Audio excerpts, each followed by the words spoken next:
Hello and welcome to Cricbuzz Comm Box. I'm Saiyami Kher and I have Zach with me. Zach, at the end of 15 overs, Australia are 70 for 2. They lost two quick wickets. We spoke about both their openers. They both went early, but Steve Smith and Labuschagne have kind of steadied the ship. Australia, we spoke so much about their openers in the pre-match show, but they both just went early and that's kind of put pressure on Steve Smith and Labuschagne. Yeah, we've seen that how dependent Australia is on their openers to give them that kind of a start if they have to get to that 330, 340, that kind of total. Now, straight away, you can see Labuschagne and Smith are going to be the accumulators right now in the middle phase of the innings. They will just look to consolidate. They will not be taking too much of risk. That's something which we've seen.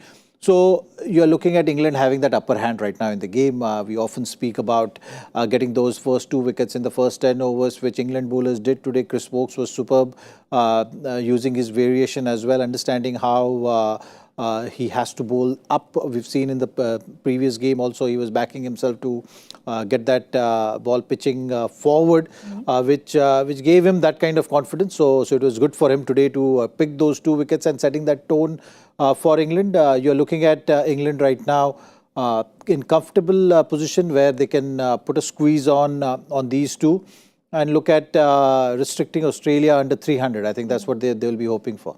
Well, Chris Woakes and also Mark Wood, I think he was looking impressive too. We spoke about him. Look at the bowling card here. Woakes has got those two wickets and Mark Wood's been very economical, just 4 runs. We've seen Livingston come in, but are you surprised not to see Adil Rashid in yet?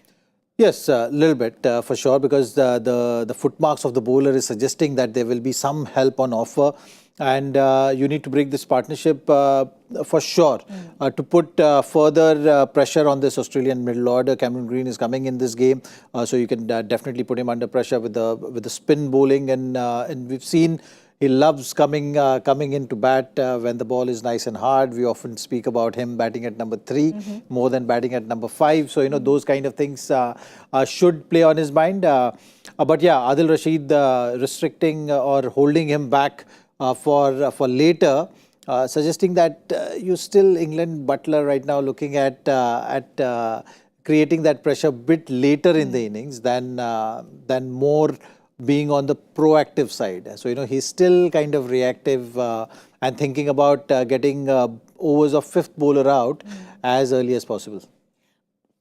I'm sorry, well, Australia didn't listen to what the Cricbuzz team had to say and Cam Green didn't come at 1 down. But Steve Smith and Labuschagne, there's been a lot of discussion about whether both should play, not play. Steve Smith, of course, we know Adil Rashid gets the better of him. He's got him 6 times in ODIs. So that will be playing on his head, the matchup, you think? Yeah, that's one way of looking at it. When you're looking at this Australian stack-up of this playing 11, how they approach their batting, you know that Labuschagne and Smith is going to be batting in that middle phase of the innings. They want these two to absorb pressure in the middle. These two are accumulators of singles and doubles. They will look to run hard. We've seen how Labuschagne pushed for those that 3 when the ball was pushed outside of 30-yard circle.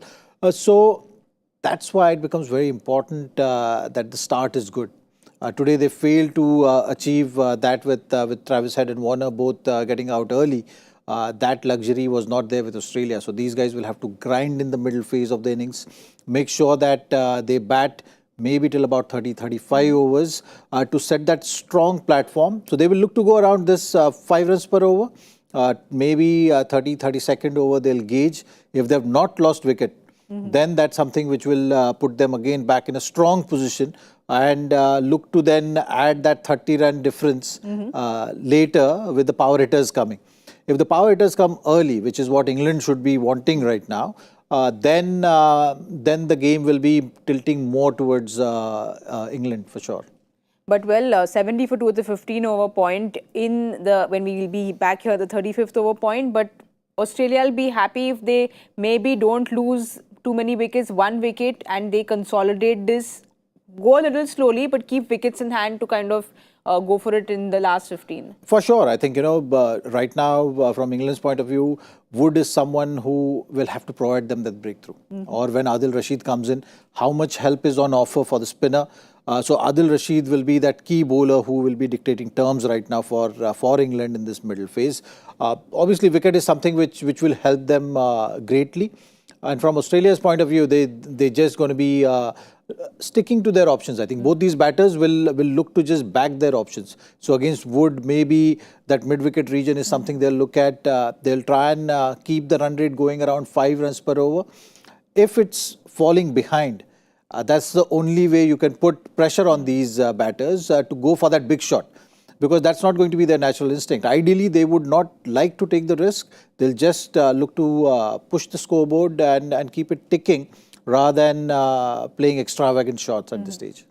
Well, let's see if they play risk-free cricket, and let's see if they're still here in the 35th over point when we join you all for the Cricbuzz Comm Box. We'll see you soon.